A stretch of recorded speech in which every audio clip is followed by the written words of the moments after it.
This story begins in the farthest forest of West Virginia. A couple named Rich and Hallie can be seen intending to climb the deserted road. Rich reaches the top and recognizes a filthy stream of water in front of him. And, after applauding oneself on his victory, he promptly orders Hallie. Now we see that Hallie's foot is slipped while climbing, but controlling her, she again tries to climb up. Here he calls Rich for help but gets worried not seeing him before. Suddenly she is shocked finding the fallen blood drops on her face. She lays eyes on Rich, who has fallen down by someone. Before understanding anything, someone begins to pull her up forcefully.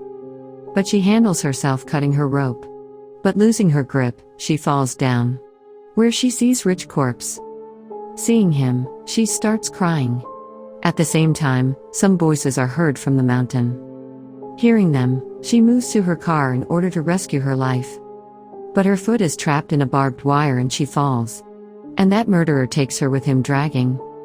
Now we know the occurrence of robberies in this region, where the news reveals the theft of cars one after another. Even people claim to view a witchcraft in this area. We again view a passing car in this region, where we see Chris, who is going for interview in another city. During journey, he is caught in traffic jam. And he finds himself late when the traffic does not move ahead. Getting off the car, he goes to the front standing truck, where he asks the reason of traffic jam from truck driver. Driver tells him that at the distance of 5 miles, a chemical truck has turned upside down. So they have to spend many hours here. Hearing it, he comes to his car and gets in worried condition. Finding himself stuck in traffic, he turns his car around. And he informs company of his being late, but the phone is disconnected because of the mountain area. In search of phone, he sees a board of gas station and he drives his car there. On the way, he observes the ownerless cars one after another. And passing beside them, he reaches at gas station, where he encounters owner of gas station, who seems a sick person. Now he tries to inform company people getting off the car, but he cannot contact because phone is dead. Now he asks from the owner of gas station about the other address which leads to city, but he ignores his conversation. Suddenly, he lays his eyes on the clipped map there, where he finds rough road leading to city. Now he asks about this road from owner of gas station. Hearing it, he suggests to go on this way. Now he moves to that way, where he reaches an intersection crossing thick forests, where he notices a board of shortcut. Pondering it, he leads his car to that rough road. And he sees a dead deer. As a result, his car is crashed with the front car. A fatal accident has occurred of these both cars, but Chris has survived. The owners of this car have now approached him and inquired about his health, where he notices a board of shortcut.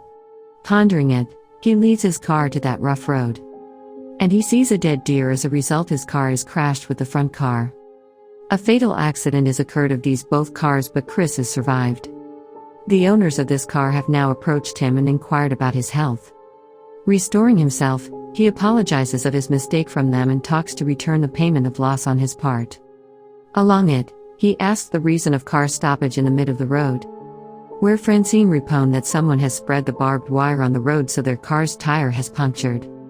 One of their friends suggests to go at the previous gas station for a call, but Chris forbids them to go there.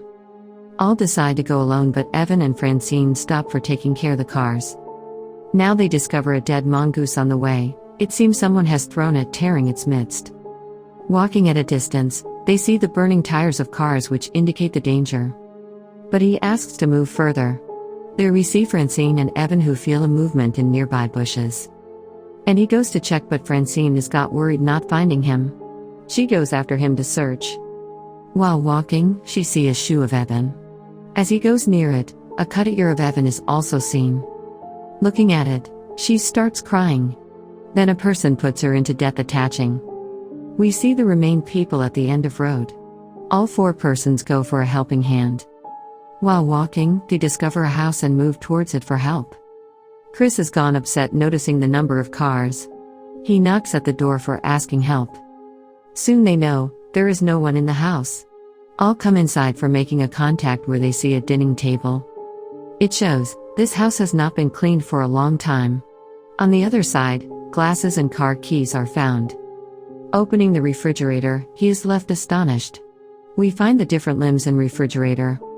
Jessie sees the same barbed wire which had torn her tire of car. Now all four begin to escape. At the same time, Chris peeps into the window and observes a coming vehicle there. All four run to the back door, but finding it locked, all are frightened. On the other side, we see the murderer enter the room and simply throw Francine's dead body. And we see Chris and Jessie, who are scarred and saw her dead body. We see the three cannibals who place Francine's dead body on the table for the first time. They start to cut her with their sharp tools. Catching sight of this bloodshed, as Jessie is nearly to scream, Scott places his hand on her mouth. After a while, those cannibals fall into a deep slumber as they eat the dead body. Finding chance, all try to leave stealthily. During it, a cannibal looks at them. Seeing him, all escape at the backside. At first sight, cannibals reach there searching them. And Chris plans to steal their vehicles and distracts his attention towards him screaming. But a cannibal shoots him. As a result, he has fallen down, receiving injury. Observing it, all three are shocked. Now we notice Scott running into the forest. Noticing the truck, he moves towards it. At the same time, an arrow pierces him. And the other three escape, saving their lives. At a distance, their truck is stuck in a mud. And they have to leave truck behind. All three lead to the road from forest, rescuing them. Day turns into evening. And those cannibals go for hunting of three of them. On the other side, three of them take rest at a place after getting tired, where Carly asks them to look up. As they look, turning themselves, a watchtower is seen in front of them. They feel pleasure. And we see three of them climbing up. But they are saddened finding no one there. Where Jessie gets a first aid box. Using it, she dresses Chris. Further, Carly gets an old radio. Playing it, Carly asks for help but does not get response. Chris hears some sounds coming from downstairs. As he looks, he sees the three passing cannibals downside. And those three are seen climbing up the tower. And looking them, Chris places all belongings on the entry gate. And after a while, he notices them leaving. And Carly starts broadcasting their location over the radio.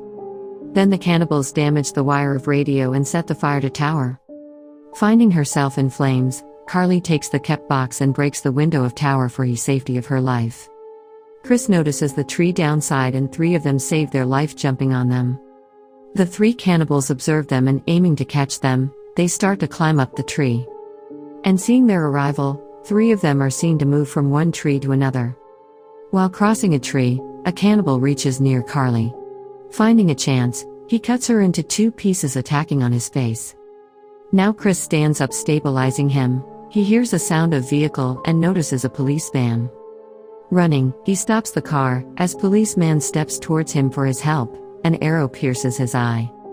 Now we see a cannibal who comes to kill Chris, but Chris hides himself under the car, saving his life. The cannibal bends to search him but is left astonished, finding nothing. Now we see a house where the cannibals had fastened Jessie. As one-eyed cannibal is about to kill Jessie, he hears a coming vehicle sound from outside. Hearing it, one-eyed cannibal moves to door. Chris attacks sitting in his car and crushes him. Getting off the car, he kills the last beast with the pointed arrow attacking him. Chris unbinds Jessie, saving her. A cannibal attacks on him during this time. Now Jessie kills that cannibal with an arrow while looking Chris dying. Both of them will be now leaving home. Chris suddenly focused his efforts on the police engine fuel box. This house burned down by the large blast. We can now see the road where both of them will have reached the gas station by truck. And the owner of the station locks his door threateningly as he sees a truck impending. Chris exits the truck, detaches the map, and walks away. And the film ends here. Guys, please don't forget to subscribe my channel and like the video. Thanks for watching.